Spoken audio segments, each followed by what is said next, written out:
All right. Dr. Bagnell, thank you so much for being on the show today. I am so excited to talk to you.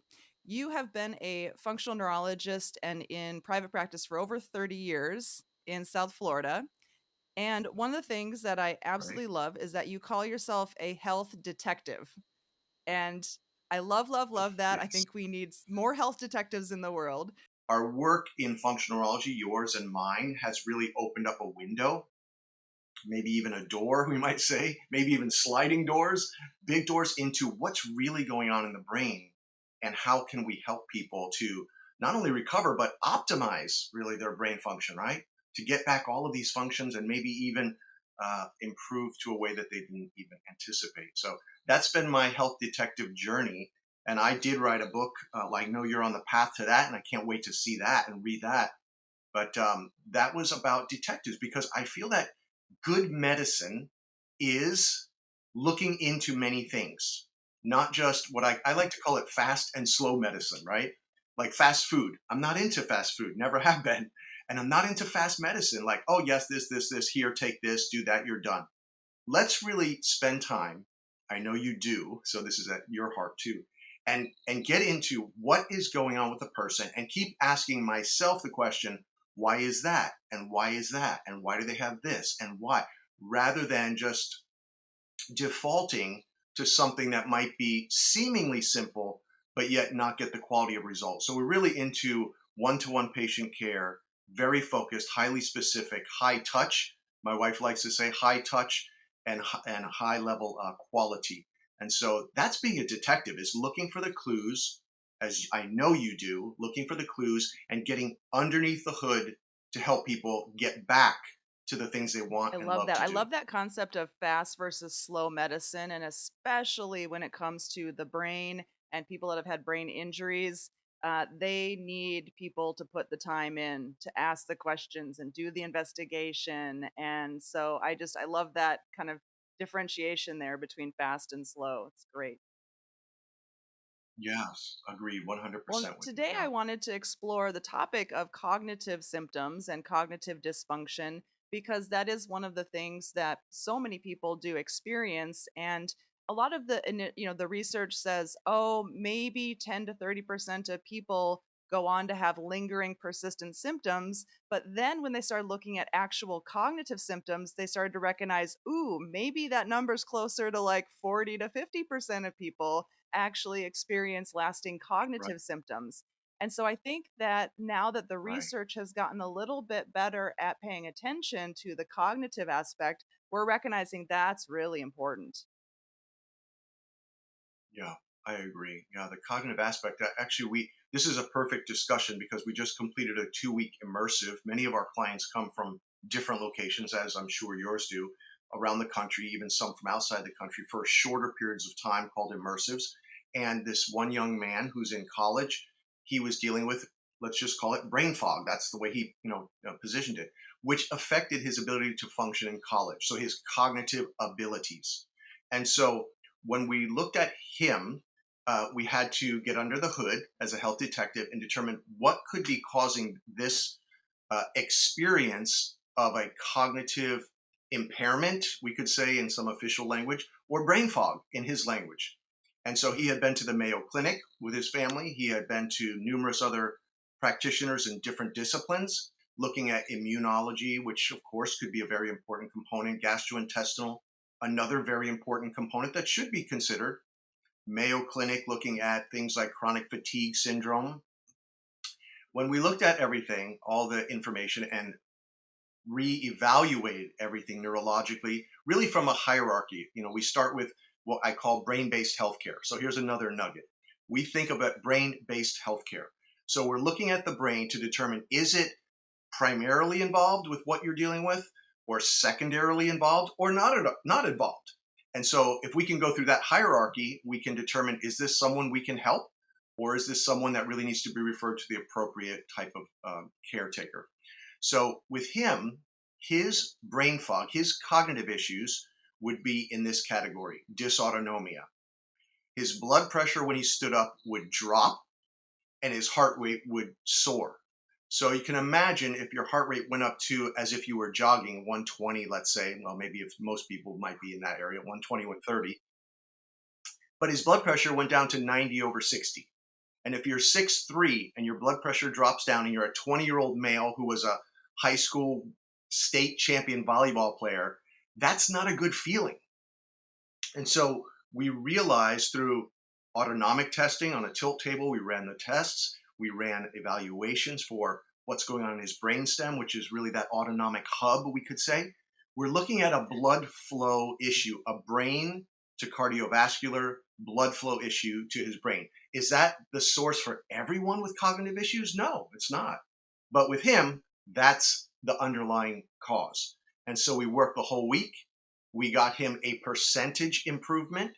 And actually, I was on a Zoom call with him yesterday. We follow our patients after that for weeks, each week, to determine are the things we prescribe for them helping them to trend in a still continued improvement direction.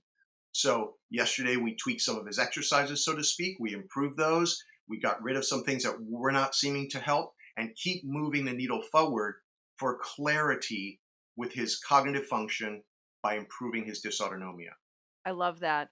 And I think that that speaks volumes to the health detective that said, "Okay, we've got a case of brain fog. This could be coming from a gut dysbiosis, it could be coming from other issues." And so that autonomic Right. testing is such an important foundation of the work that we do because the autonomic nervous system controls so many things. And I think that one of the things that we often talk about, especially in the world of Chinese medicine and acupuncture, is blood flow, right? Blood flow to the brain. And I think Yes. also people can maybe get a little confused between global blood flow versus regional blood flow. And this idea that you can have kind Yes. of maybe in some cases normal overall global blood flow, but when you're trying to activate certain parts of your brain, it's your autonomic nervous system that is supposed to say, ooh, I need to send more blood flow to that prefrontal cortex so that people can be thinking and Right. strategizing, and that actually might not be working so well either. Can you speak a little bit to how you Yes. are kind of assessing these maybe regional aspects of blood flow and activation? Yeah. Very good. I love the way you're kind of taking what I'm saying and then kind of putting it in a better. I like you tie a bow on it. That's very good. So let's throw out a terminology for your listeners: neurovascular coupling. Neurovascular coupling, and I'm putting my fingers together. We can see on the video like these things are bound together. So my nervous system, my nerves, neurology is bound to my blood vessels to allow them to get a signal to function in that moment, as you're saying, even inside the brain where we're delivering blood flow in different directions. So as we need things in the body, if I'm going to run, I need to shunt blood to my legs and my lungs and, of course, my head. If I'm going to do bicep curls, I better shunt blood to my biceps. If I'm going to be working in a cognitive capacity, working in some problem solving, I better be shunting blood to that frontal lobe. And when someone has an injury, that system can become uncoupled. So it may not shunt blood at a moment, right? In the right moment that you need it, it may be a little delayed, which we call a latency. It may be a little slower. So I don't feel quite good. Oh, a very good example of this for most people have experienced it. You're laying down, you stand up really quick, and you might feel a little bit of like, ooh, I'm a little lightheaded. I mean, most of us have felt that to some small degree. Well, someone with dysautonomia might stand up, as you know, and might feel horrible for 5 minutes. And that would be difficult, right? But then eventually, oh, I'm starting to feel okay now. So there's a latency. It's too slow. These things are physiologically linked in time. So things happen so automatically, right? So in milliseconds, these things are all operating because your brain is really good and it's tightly wired to the blood vascular system and the heart, regulating the heart. Actually, most people don't realize, right? You and I do, that the brain regulates the Right. heart function. We have one electrical system uh, causing another electrical and pumping system, more of kind of like a plumbing system, to move. So I love that language, neurovascular coupling. That is language that is in the literature that gets somewhat uncoupled when we have an injury. It could happen in our brain, it could happen in our limbs, it could happen in one leg or in one arm. So we want to evaluate. So your question was, how do we evaluate that? So when we run a tilt table, which is really in the past has been considered the gold standard for evaluating that. Now we know there's another test, the hand grip test, which gives you a very good window into the same type of function or dysfunction of the autonomic system. But we'll focus on the tilt table test, where we hook up pulse oximeters to the feet and the hands. So we're watching the oximetry, the oxygenation of tissues in the extremities, blood pressure cuffs on the ankles and the arm, and an EKG. So we're monitoring heart, we're monitoring things in the extremities, we're monitoring all these parameters of the sympathetic, the parasympathetic system, and how they react when we have someone do different types of parameters, like deep breathing. Maybe we'll have them do a breath hold, which is called a Valsalva, you know. We'll have them do a hand grip during the test, and we'll bring the table up into an upright position, which really is not a stress for the person whose nervous system's working right, but it's a pretty big stress if your autonomic system has been injured through a concussion. Absolutely. And in Chinese medicine, we have this saying that's been there for thousands of years, where qi goes, blood flows. And that was their way thousands of Mm, years ago of saying we don't have enough blood to be perfusing everywhere at every point. And like you said, if we're eating, our blood needs to go to our stomach to help digest. If we're using our brain, we need to send blood up to our frontal lobe and our cortex. If we're exercising, we need to send to our muscles. And so this idea of uncoupling, it's the same concept. Like if we're trying to mm, do cognitive work, we're trying to use our energy, our chi, and then all of a sudden it's not coupled with blood flow. Well, then that manifestation of brain yeah, fog kicks in. And often I hear people describe it as I'm my brain just doesn't want to work, which is a very frustrating experience for people, especially when they are at work or at yeah, school. yeah. When you need to step on the gas, so to speak, for your brain, you need it to respond right now. Just like you're on the highway or you're getting on the highway, you can't have a sluggish car that's kind of sputtering because it's dangerous. So, may not be as dangerous in the cognitive realm, but it's very frustrating. It's very limiting. And it can create even mood changes for people because you're not the person you used to be. And so it's important for us to consider how do we analyze it, as you're saying. And I really like that language. I never heard that before, where chi goes, blood flows. That's very good. Something new for me to put on my tool Yeah. belt that I can speak. I enjoy that. Yeah. But how to analyze it properly, because as we talked about before we started, a lot of people are not. It's not acknowledged by a clinician or physician. I mean, we're in a very large metropolitan area. I know you're in Minnesota. I know how large it is, but Miami is very large, and I can't tell you the number of patients who have come to us and said, my I won't even say names, but this kind of physician, this kind of physician, this kind of therapist said, I don't really have that. Here's an antidepressant. You don't really have that. You just need to exercise more. You don't really have that. You need this. And I thought, my goodness, because we know people with brain injuries, it's very hard for them to get and longer term symptoms. It's very hard for them to get the proper type of analysis. We even had a 10-year-old boy from out of town who found out about us. The parents brought him to us, and he had had a concussion. He was a very high level baseball player as a kid. Got hit in the face with a fly ball, suffered a concussion, and weeks after that was suffering with various symptoms, anxiety, and a pediatric neurologist said, "Kids don't Are get you concussions." serious? And I thought, "Are Wow. you kidding me? Are you kidding me?" It reminds me of a movie that where um, Matt Damon played Oh, Martian, the movie Martian. I don't know if yeah. any maybe Loved your that listeners. book, loved the Yeah, movie. I saw that. Yeah, yeah, you like the books. Yeah, I need to read more. But all these are the things I'm reading, all the, how the brain's working. But he says, they say to him when he says, "We're going to have to come and get you. It's a delay." And he says, "Are you serious? Are you really serious?" So, I mean, that's what I wanted to say. Of course, I didn't say that, but I thought this is a problem. But not everyone has the training. So I'm going to say that not everyone has the training, but at least don't diminish the fact that, and I will say this often because I think I've made many errors over the years, is that it's possible. I'll say to a patient, ask me, "What do you think about this or that or this?" I said, "Well, I guess it's possible. It is possible." Instead of shooting something down, we really want to support patients. We want to give them agency to recover their health. even if it's not in my wheelhouse, someone might ask me something about a medication. I said, well, it might be a help. I'm not really certain, but it's possible. So I think giving open possibilities as a person that people come to, like yourself and myself, being careful with taking care of them, empathy and concern, and not thinking I know everything because I certainly don't.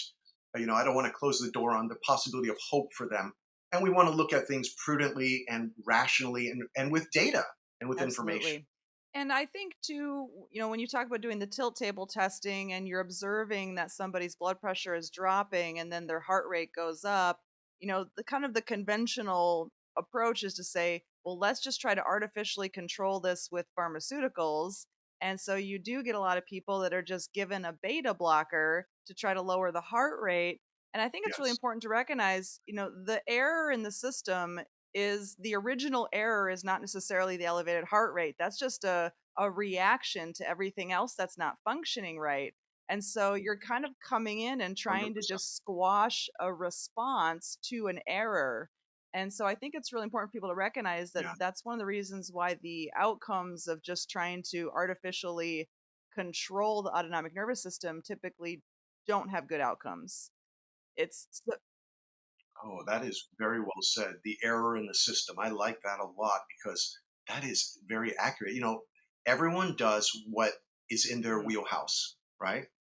Um, so whether you're a chiropractic physician, whether you're an oriental medicine physician, whether you're a traditional neurologist, we might say, or cardiologist, you're going to work with what's in your wheelhouse. What I think is beautiful about the area that we have been had the opportunity to work in is that we have the opportunity to think outside the box. That's not necessarily something that they can do. I'm trying to be more altruistic, right?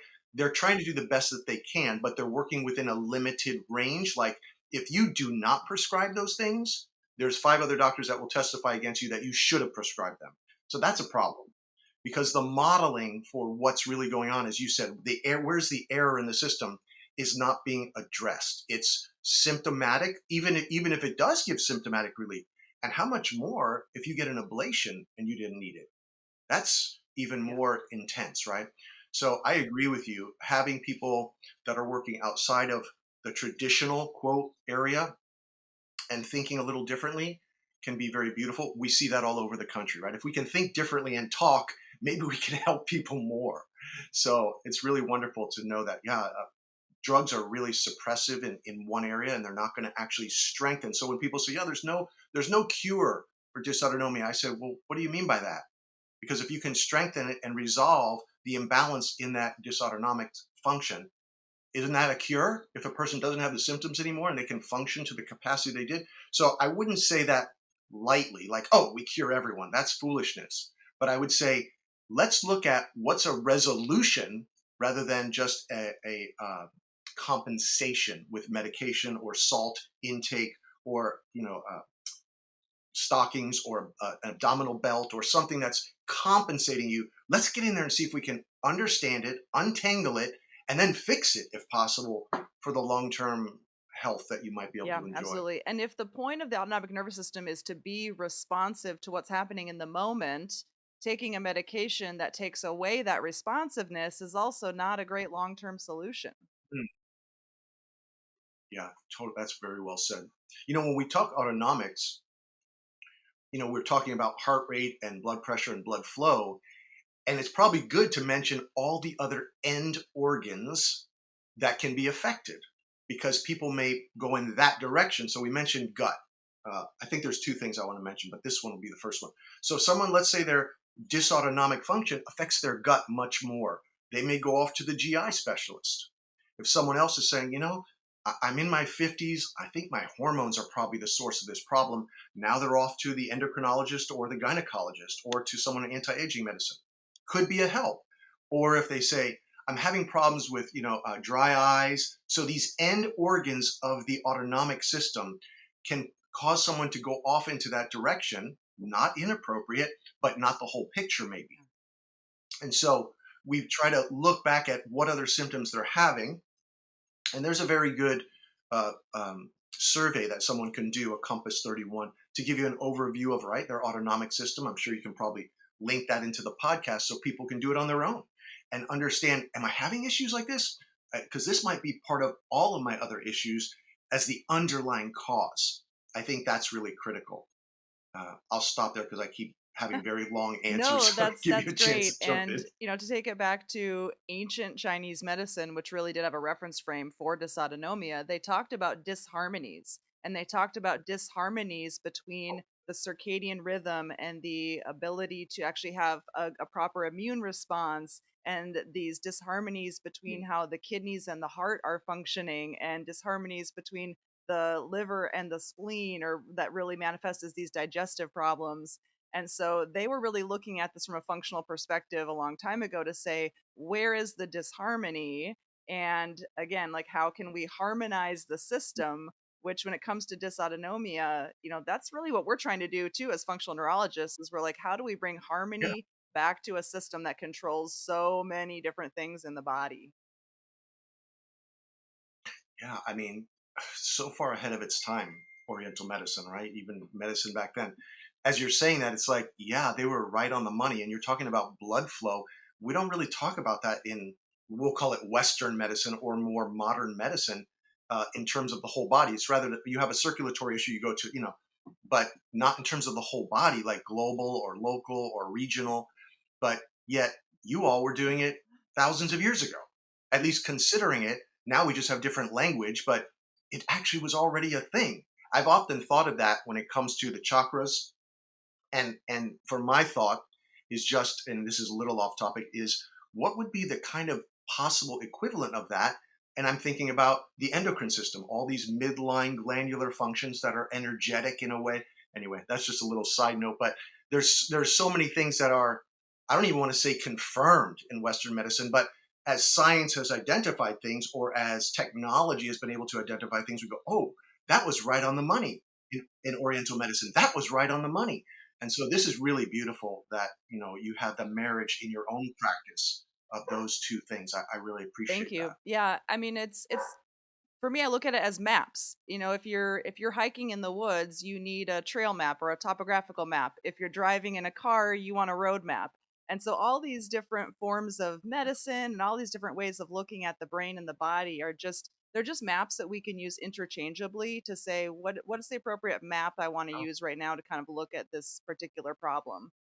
So no yeah, attachment to that's any very good. map, just But what's a good map right now for approaching the problem.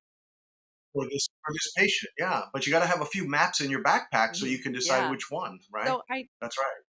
Topographical? Is it more river map? Is it more, atmospheric map? You better have a couple of maps, and you do. That's Yeah. the beauty Talk of to me that. a little bit about the QEEG that you use, because that also gives you a whole nother level of analysis to say, where is the brainwave activity happening that's maybe a little bit depressed or too active.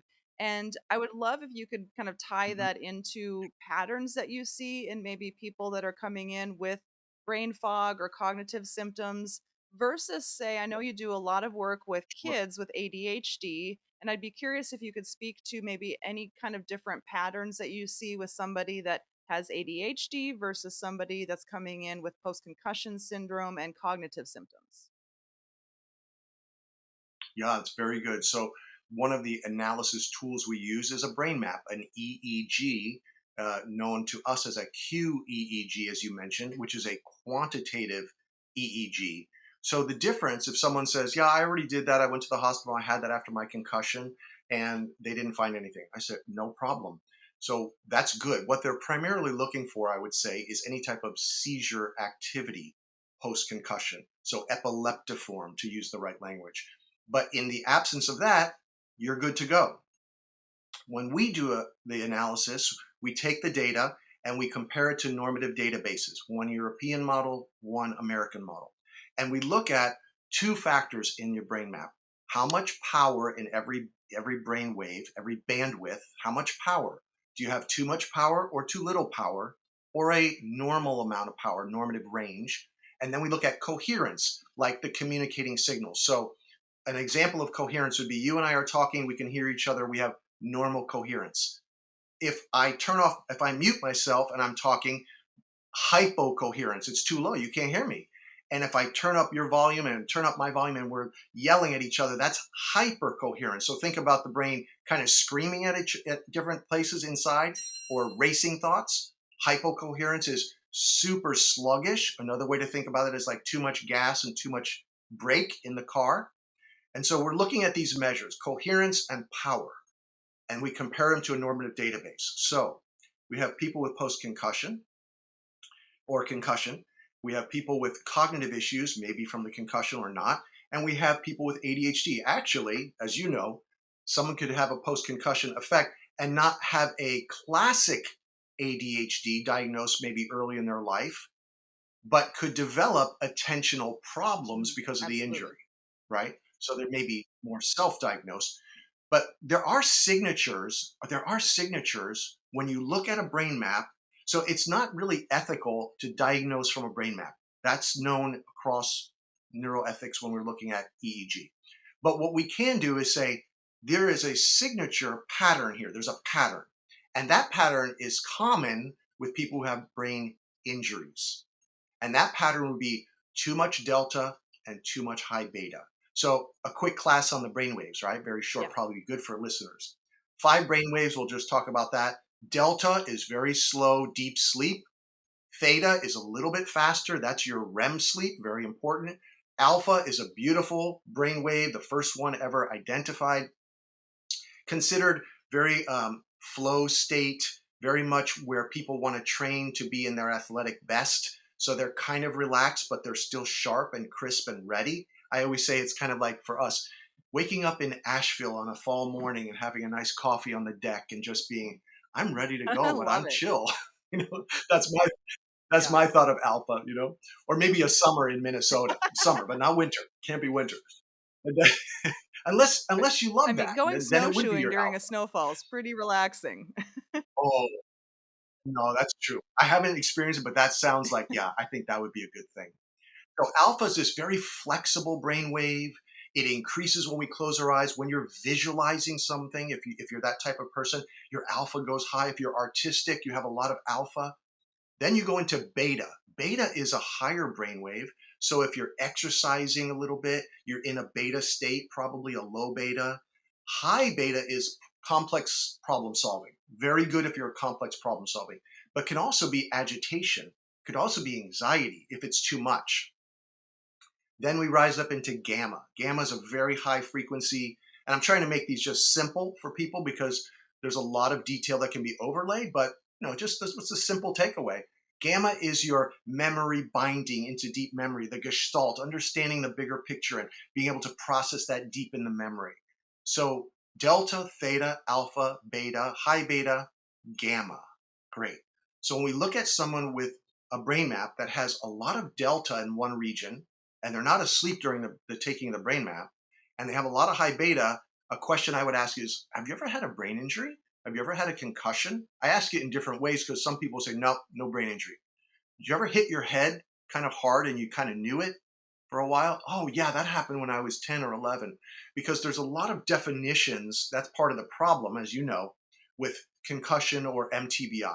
It's got this very, and they're trying to bring all that into one alignment in the the consensus documents. But to this point, I think there's over 50 different definitions, which is a problem.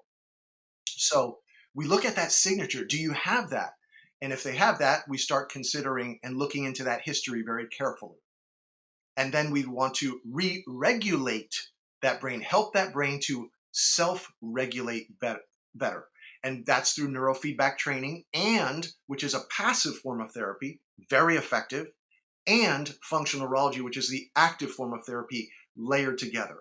And I'm very much a fan of the passive and the active together.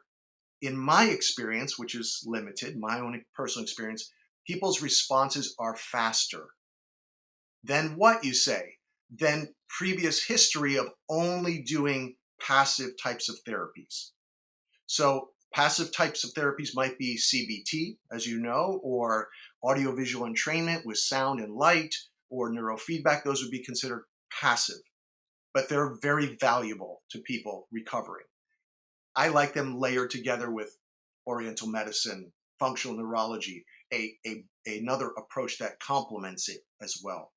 So I'll pause there for a minute. Did I You answer the did, first part of that? yes. And I love that you are also differentiating things between passive and active because in my book, I use the same language to say, here are passive therapies that have shown to be helpful. Here are the active therapies. It's important that you do both. And I've heard you speak before Right. about, I think somebody had asked you a question of, well, what's a device I can try or what's a therapy I can use? And you gave such a great answer because you said, it's not just about let me go out and try one thing, let me just do vagal nerve stimulation or let me just do acupuncture. It's about creating, this orchestra of therapies that really help to bring integrity back to the body. That is often a combination of these passive and active and utilized in the appropriate dose, in the appropriate order at the right time. And so I loved that that's kind of how you speak to it. Yeah, I agree with that. They kind of, it's helpful for them to have a coach or kind of a quarterback to help them figure out what is their personal brain Mm. formula. That's kind of that's the language we use here. We help people determine their personal brain formula, whether you're a teenager, and if it's a younger child, then we help the parents determine their child's personal brain formula. What does that mean? What combination of things, therapies, exercises, diet might be the best based on the data we have for their Yeah. family member I like to or for tell their, people, think of me like a right? personal trainer for your brain. Yeah. There you go. I like it. Yeah, I don't do one exercise in my gym. I don't just do push-ups. I have such a variety of things, bands and ropes and box jumps and running and jogging and yoga. And so I do a variety of things because it affects my body in so many different ways. And so why not the same thing with the brain? Aren't we going to get a better response because the brain is doing so much all the time? How about if we come at it from different directions and different angles and different types of demands on it to cause it to increase its bandwidth, literally, when we're talking about brainwaves. So, another thought about brainwaves is with attentional issues. So, we have some areas that are very important for attention. The midline, I read the other day, actually in a book, the lady discusses it as the mohawk area. So the midline, the cingulate, the limbic area, very important in attention. And then we have the frontal cortex, which most of us know. And so here's one thing people should start to think about, that your brain works in networks. This is really helpful. So it's not just this region or just that region. It's how they network together. And this is important. I talked with a father yesterday, came from out of the country with his daughter, the central executive network carrying out your activities. Like we're there right now, but later we might drop our brain back into the default mode network and kind of step back, consider our future, consider things that are hopeful, consider, stepping back out of the activity of the day. And so these networks have to shift back and forth, and they do very well, beautifully, as a matter of fact, until there's an injury or there's a trauma or there is etc an immune problem that can affect the brain like a chemical concussion almost, right?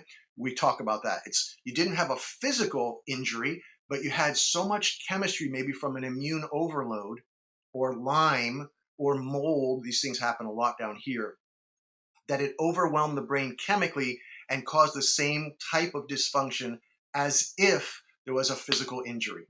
So it's an Mhm. inflammatory cascade. So attentional issues, we work to train those areas of the brain that are involved to improve function, whether you have diagnosed ADHD or whether you're dealing with attentional problems as a result of an injury later. And that really touches cognition because when you talk about cognition, attention, focus, and concentration are the three main components.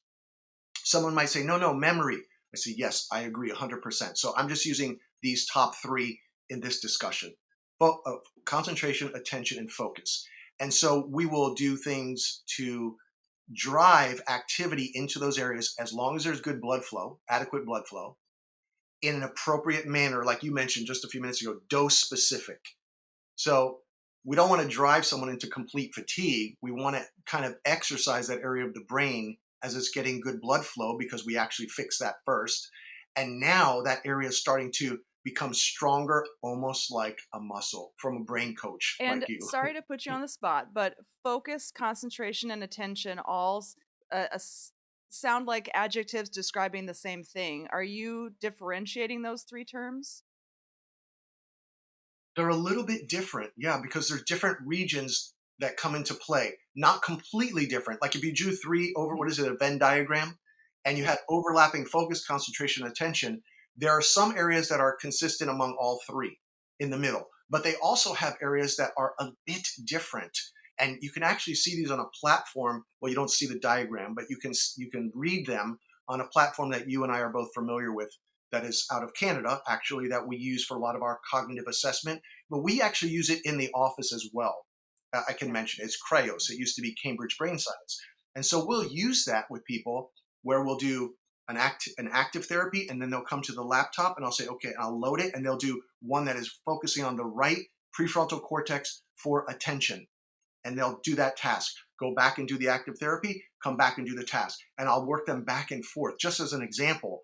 And it's pretty marvelous to see, are they trending up? Are they staying level? Are they trending down? And then I may send that home through their email and have them do it every single day for a week until I'm seeing them again, or things like that. So I keep working the area that I feel is the most needed to bring up the other three, because if they're all overlapping to some degree, if you strengthen one, you may have an effect on the others, and in Mhm. fact that's what we see. Yeah. We see that. Excellent. I love that idea of, pairing different exercises together and saying, okay, let's go activate this and then come back and test that and then go back and exercise this activity and then retest. And I think that that is, like you said, being a health detective, you're being a detective in the middle of the therapy as well to say, is this the right therapy? Yeah, I mean, as an example, we do, as you mentioned that you're going to have in your book, a chapter on oculomotor and eye movements. So, how could they do a score? Let's say they score, I'm just going to pick an arbitrary number, an 80 percentile. Then they do some oculomotor exercise, they come back and they're at 82. Then they go back and do the oculomotor exercises again that are specified to them. They come back and now they're at 92. Wow, that jumped up. Now they go back and do them again. They come back and they're at 60. I said, oh, we hit a fatigue level. We're done. So by activating and retesting the actual thing they want to improve, because they're saying, Doc, I'm not that concerned. My eyes are better. I believe you. And those are brain networks that are running my eyes, but I'm concerned about my attention. I said, look at your attention just improved. Look at your score just went up. And that's what we're going to work on, but not excessively. So, especially with people with post concussion, we have to be cautious, and I know you are, to watch their metabolic capacity, not to push them too far. Because I have found, well, I think it's pretty classic. You have a group of people that don't push themselves hard enough, and then you have a lot of people that really just push themselves way too hard and they do too many things. And I'm talking about in post concussion. And so our job is to help them, I'll say this word, shepherd them a little bit more here or a little bit less here. Kind of guide them, walk with them, help them through that, and kind of taper them down if they're going too much, or get them going a little bit more, maybe just to the next level if they're not kind of Well, and that doing touches enough. upon that really important concept of cognitive reserve. And I think that's where some of the maybe Hmm, traditional neurocognitive testing is not capturing the point at which somebody gets fatigued. And so somebody that is coming in with a really high level of cognitive reserve and cognitive capacity, they get a concussion, maybe they can do a neurocognitive test and perform just fine on it the first time around. But if you ask them to sit there and keep repeating that test over and over again, all of a sudden you'd see their scores tank. And like for me, I right. remember, obviously I've had a number of concussions, and there was a time where if I had to drive my car for more than an hour and a half, my brain would get so tired I would have to pull over and take a 20-minute nap. And then it was like I had, Wow. years later, I can drive for 13 hours in one day and be listening to podcasts and I'm completely fine. And it's that difference between I couldn't hold my attention and focus and concentration for more than 90 minutes to now I can do it for 13 hours. Wow. What would you attribute some of the main things to help you get that kind of improvement? What were some of the main A things for you? Because that's substantial Yeah, I think difference, a right? big part of it was actually learning functional neurology. And then with all of my patients, I'm doing therapies with them where they're doing pursuits and saccades and figure eights and movements. And I'm demonstrating all of these things and I'm doing these things with them. And so, honestly, by the very nature of just doing these activities with my patients, I was constantly activating my own brain and it just got better and better and better. Wow, that's pretty remarkable. That's good to hear. That's a great share. I appreciate that. Yeah. So there's so much that we have on our tool belt that can really help people, not only with post concussion, but especially that are kind of struggling still to improve and get back functionality, whether it be through these different active or passive therapies, especially when it comes to the cognitive issues, like you're saying, is getting the right fuel. I know you had that in the email there. I love the way you put that. Getting the blood flow appropriately going. If that's happening, then we're training those areas in a systematic way based on what their needs are, where they may have brainwave imbalances, increasing bandwidth and brainwave bandwidth, improving coherence. I didn't talk too much about that, but that's a whole nother animal. But just really having good, clean phone lines, so to speak, inside their head, so that the signaling is fast when it needs to be fast, and it's calm when it needs to be calm. Yeah, these are really wonderful things that we have, and we get to share them with people. And through this podcast, I'm glad we're I able to love do that. this. And so you have this cognitive testing platform, the Creos, that you can then also send home to people. And are you using that purely as a testing platform or also as a therapy? Yeah, therapy and testing. Yeah, and it also has outcome assessments. So we do a lot of outcome assessment testing. So, for instance, people dealing with anxiety, people dealing with depression, people dealing with possible bipolar, people dealing with PTSD. We can do an analysis on outcome assessments that are standardized in mental health, and I can keep following up with them. So, as we have someone that leaves our care for an immersive, I can follow up with them month by month to see, are they trending still well in their improved level of anxiety and depression that was caused by PTSD. And so we can keep watching those trends with people, and which is what we like to do, because people will often ask, right? I'm sure they ask you, how long will this last if we do this brain training? And I say, well, it's based on factors, but we're looking for long-term potentiation. We're looking for long-term improvements with people. And so that's always the goal. That's my bullseye. Can we get you back to what you love and want to do? And can we keep it for a long term? Those are the goals. And we have to see what we have to put in place to bring Yeah. that Well, to and we don't fruition. get to just, exercise our bodies for 6 weeks and then say, "Okay, now my muscles are toned and I'm strong and I don't have to exercise anymore." And so I think, for people who do ask those questions of, "Well, how long do I have to do these exercises?"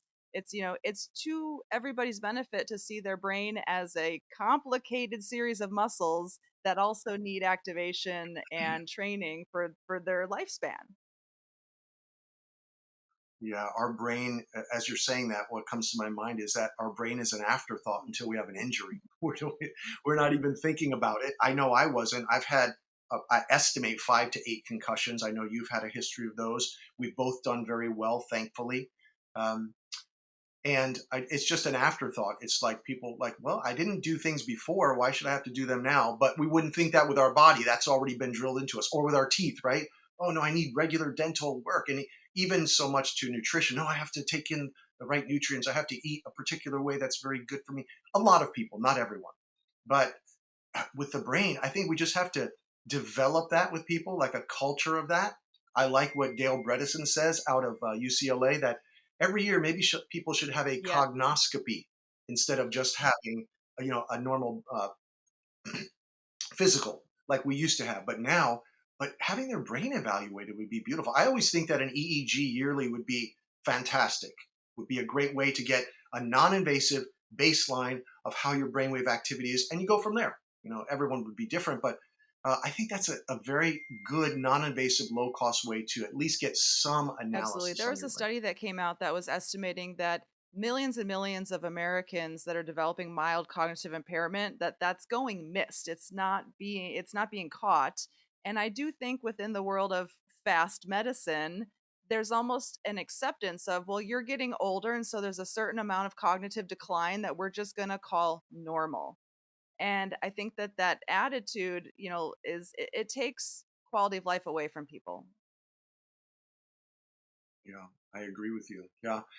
It's an uphill battle. It's an uphill battle because it's just, I think the way I think about it is one to one. I'm going to help the next one, and I'm going to help the next one or the next family, and I'm going to help educate them because my wife and I feel that one of our primary roles is educators. We are educators for people, and we try to bring forth, information and data that is actionable, that they can decide to do something with.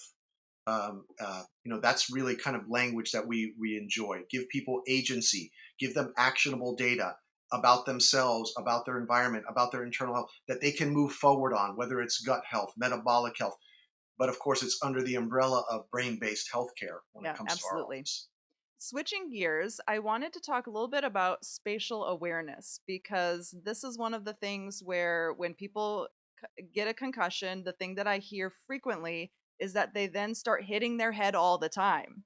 And I think that that's something I'd Oh, love to talk about because obviously we're talking about cognition, which is not just our ability to have focus and attention, but also these higher cortical areas in our brain is also where we have our maps of our body, our concept of spatial awareness. And one of the things that can often mhm, be affected is that idea of where am I in space. Once we lose that or it becomes mhm. distorted, it becomes much easier to then hit your head on the cabinet or on the door frame of the car when you're getting out of it. And so I would love for you to speak a little bit to maybe how you're looking at testing that and what you see in your practice, and then some of these kind of uh, body remapping therapies. Very good. Because you mentioned earlier in the podcast maps. We were talking about having a map to analyze the person overall. But I was immediately thinking when you said that the maps in our head, we have maps in our brain. And a person's probably saying, what are you talking about? And I would tell anyone of the listeners right now, if you're a listener to this, you touch your right hand with your left hand. You just touch your top of your hand. You're not looking at it. Your brain knows, I just touched the top, something touched the top of my hand, which I'm doing right now. So, how does it know that? Because your brain has a map of your body on the inside. Actually, it has more than one map, it has many maps, not only to the physical structure, but it has sensory maps to know, oh, that's like something is on my left hand. Maybe it's a fly, maybe it's a mosquito. Ouch. Or maybe it's something dangerous. So, we have all kinds of maps that help us function in the world, navigate our body, move our body, know where our body is in space, know where the space is in relation to our body, tonatopic maps for sounds. We don't really have smell maps or olfactory maps, but we have tons of information stored in there based on things we've smelled before that are linked to memory, right? We do that actually with a lot of our memory work with people, talk to them about some favorite smell that they might have. Might be, I'll just use like lavender, might be peppermint. And then they'll smell that. What does that remind you? Oh, that reminds me of my grandmother's kitchen when we used to have lavender in France on the windowsill. And now they're getting memory, they're getting visualization, they're getting olfactory into the frontal lobe. That's just another, that's a free one for people. You can link olfactory to memory restoration and music. It's fantastic when you can figure out those things as a detective. So we're talking about the maps in the brain and how do we remap. One of the best ways to analyze the maps is with eye tracking testing. So when the eyes are inaccurate in their tracking or their testing, then more than likely the maps of where our body is in space are also what we call skewed. They're not accurate. So we can remap some of those things by using the eyes and the brain connection. Number one. Number two, body movements and knowing we use things like a head applied laser on some glasses, and people will use that to recognize areas of the body and to move that laser slowly on that body part. We might use vibrational therapy at the same time. So it's causing the brain to have a greater recognition of a body part visually, vibrationally. So we're getting two sensory inputs there. So we use many different ways. The key, I think, is understanding is their map skewed or isn't it? And yeah, there's so many things to properly evaluate there. But we also think about their cerebellum and their parietal lobe physically, right? Not only the maps, but also the areas of the brain that are involved with moving and knowing where. And then if you go to the QEEG, that default mode network is very important towards the back of the brain and in figuring out where you are in the world and your place in the world and your spatial awareness. And it's located right back there in that parietal area primarily. And then we have to talk about the vestibular system, which we won't talk about now because it's too much, which gives you a self reference. And so I actually spent the weekend in Pittsburgh and we were looking at some very novel vestibular testing equipment that is just, it's really on the cutting edge of being helping people to rehabilitate a brain injury very quickly, faster than I think anything we've seen Wow. before. So that's really coming up in the next year or two. That's really remarkable using the vestibular system. So all these different systems, default mode network, vestibular system, parietal lobe, cerebellum, eye movements, all can tell us how good are your maps and can we improve them. And we can use those same systems not only to test, but to treat them and improve them. I think Yeah, that's the end yeah. of that Love statement. it. I love it. And do you use transcranial magnetic stimulation in your practice, or do you refer out for that, or what are your thoughts on that? Because a lot of the research coming out is just so positive on it. Yeah, we do not use it. So first state that. I've always wanted it. Many years ago, that was one of the first things I looked into, but we put it on the back burner. And I think it has dramatic applications. It's being used primarily now, as I think we could say, I think it's a generalization, but we could say it in psychiatry. And it's being used with, it has been approved with depression, non-responsive types of depression, but there's so many other applications for it. And so you have to be able to use it outside of that. I know one of our colleagues uses it in Texas with a lot of former military and PTSD, great results. She's brilliant with that. And so I think it's got great applications. It should be considered. Lately, there's been a trend here in South Florida where they're doing it with children. I mean, little children, 3, 4, 5. I don't know enough about it, but I'm a little hesitant about that. So I guess knowing more about it might open my eyes, but I'm a little hesitant about that. I did see some of the pre and post data on one of the children that did that, and it caused a little bit of a pause in me. So I think it's got great applications. I think it's worthy of looking into and finding out who can do it because it's also just for listeners to be educated. Caveat emptor. It's a money making thing, and it's been brought into a lot of practices like that. It wouldn't be that way in functional neurology because many of our colleagues are working outside the box to improve OCD and other brain functionality. So you have to be cautious about what's being recommended and is it the right application. But it is a brilliant therapy, and I would highly recommend people look into it as a Yeah, I had a potential for them. patient who, through the VA hospital, actually, they were covering it, and she was doing it, every day, and it was very helpful. And so I love that even the VA is now, utilizing these non-pharmaceutical options to address depression.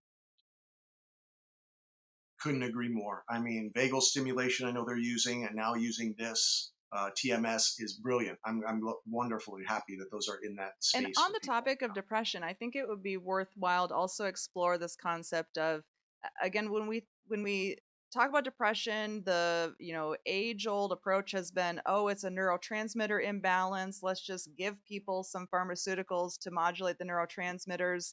I think it's really important for people to recognize that the brain produces neurotransmitters and different neurotransmitters in different parts of the brain, and that a lot of the brain activation work that we do in functional neurology has the ability to actually create better integrity and bring function back to these areas that actually produce neurotransmitters. And so maybe speak a little bit to this concept of neurotransmitters in the brain and the difference between just trying to pharmaceutically come in and kind of push pathways versus this idea of engaging different networks and activating different parts of the brain. Right. I mean, wonderfully stated. It's, the previous model in psychiatry has been pharmaceuticals. It's a chemical imbalance. I think most people can acknowledge that, at least if you're over 40 years of age, you've heard that before. It's a chemical imbalance. And so, could there be a chemistry imbalance? Certainly, there could be. It's absolutely possible. Very hard to measure those things. There's some different schools of thought of measuring it through urinary excretion or through this or that. But anyway, it's difficult to measure neurotransmitters. So most of it has been used, diagnosed on symptoms, how you feel.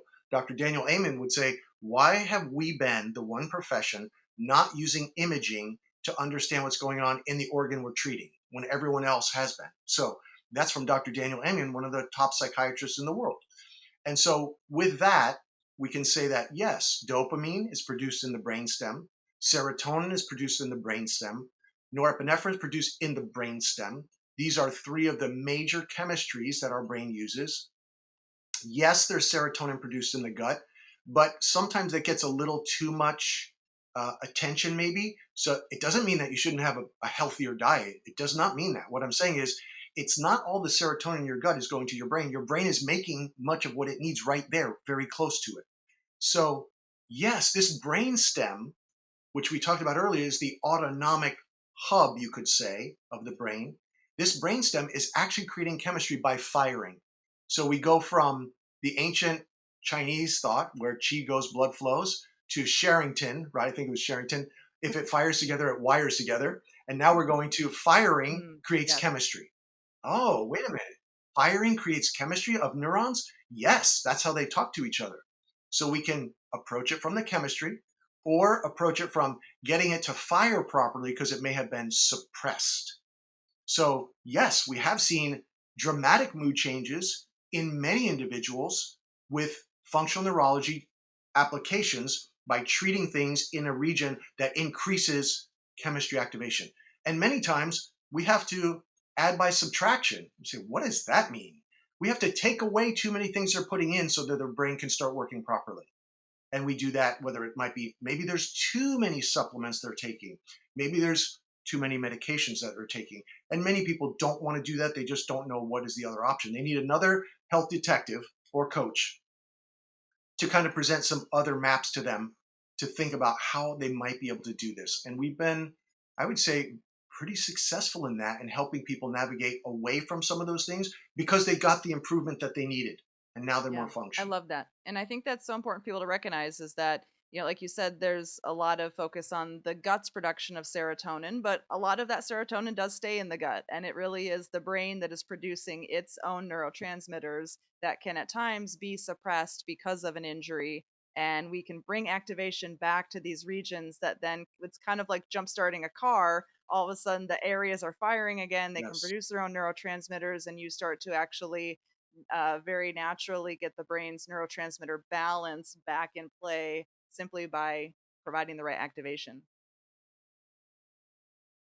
Totally. And that's such a key component, especially with people that with ADHD when we're working with them and that brainstem function for proper dopamine levels, I would say, and more appropriate levels, it would be the better word, of serotonin. So now, and their epinephrine, norepinephrine. So their attentional issues can improve from a chemistry side as well as strengthening brain networks and so forth.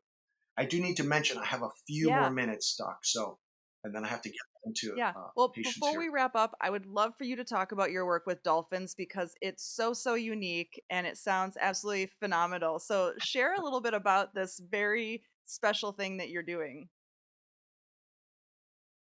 Who would have thunk it that it would be such an incredible thing? Yeah, everyone would, because for me it was like, oh, the holy grail kind of thing. When I was a kid, I wanted to be working with Jacques Cousteau. I don't know if you remember that name.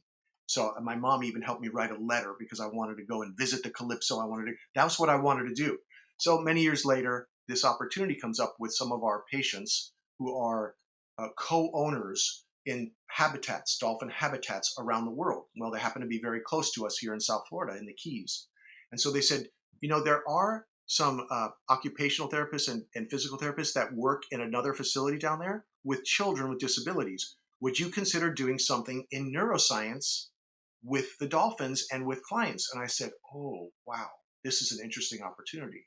So we spent the better part of 6 months going down there almost every weekend, working with the marine mammal specialists in the water and determining what types of movements the dolphins could do that our clients could do that would actually integrate things in the brain. And so that was the beginning of it. And then we ran a number of camps with larger family groups. We had two different families one time, and another family another time. So we had about 6 to 8 people, and they would do on land. First, we evaluated everyone, right? Evaluated their brain function, brain maps, eye tracking, everything.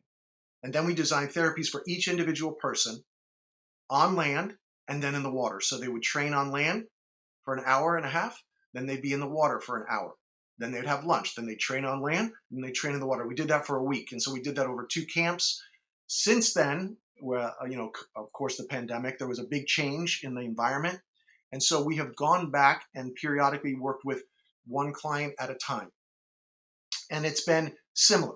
So now we work out of our facility where they'll do on land dry training, so to speak, based on what they need. Then we'll go down to the Keys and they'll do sessions in the water with the dolphins based on the exercises we develop together, which have a lot to do with the vestibular system.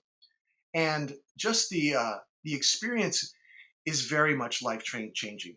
I would totally do that every week. I love this so much because they're like giant puppies. These things, they say, the marine mammal specialists say, when you come here, the dolphins will take your heart and they will Oh, keep it. And it's true. They really do. They're incredibly intuitive animals. We had one lady who is the wife of a doctor, and he brought her down with a seizure disorder. And so we do this one component where we call it a dolphin meditation. So you'll lay on your back floating with a device under your feet and under your shoulders. You have a vest on and you're in the lagoon. And this marine mammal specialist will bring the dolphin around and they are echolocating around you. And she doesn't force the dolphin anyway, just allows the dolphin to go wherever she wants, he or she. And in this case, the dolphin would not leave this woman's head. And we saw with other people around the back, the legs, the feet, the head. This dolphin would here, and then she's trying to move. Nope, the dolphin came back here. Nope, came back here. And we've heard stories like that where dolphins recognize that some women are pregnant wow. prior to them even knowing when they go into the water there, and then they'll say, yeah, and they find out later. So the intuitiveness and dolphin brains are marvelous. I've done quite a bit of reading after that to find out. Let me understand these creatures even more. And they are in echolocating. They're providing a very high frequency exposure, a biologically healthy frequency, not like 5G, to the individual. And we actually recorded that with microphones that go into the water, which are called hydrophones. And we recorded that over time so we could know with each client what was the profile, what was going on there, because we did a little bit of research on the front end of those camps. So the results were really wonderful. People had improvement in many different symptoms. There was PTSD, there was autism, there were previous concussion cases in there. People love it, they enjoy it, and it's very novel, as you said, and it's a life changing event. So we still have it available. We just do it on a one to one basis as people might find interest in that. And so it's a blended approach to functional neurology and a dolphin experience that will Oh my radically gosh, I alter just your love that. life. I love it. Yeah, Well, thank you so much for being so very generous good. with your time. I know you have to run. Where can people find you? Maybe give us some of your information there. Yeah, we're on all the social media. We're on Instagram and Facebook and so forth. I think even they have a TikTok place for us there. We have someone who handles that for us very well. She's an excellent young lady, and she takes care of those things as we film videos. And we also have a website, bagnellbraincenter.com, and there's extensive information there. There's links to our podcast as well. And I love that you invited me to yours, so I appreciate it so much. So yeah, we have a Neuro Collective podcast on Spotify that Excellent. people can Awesome. I listen will to. put all of that in the show notes so people can click on all those links. And thank you so much. This has been a wonderful conversation. I appreciate it. Thank you so much.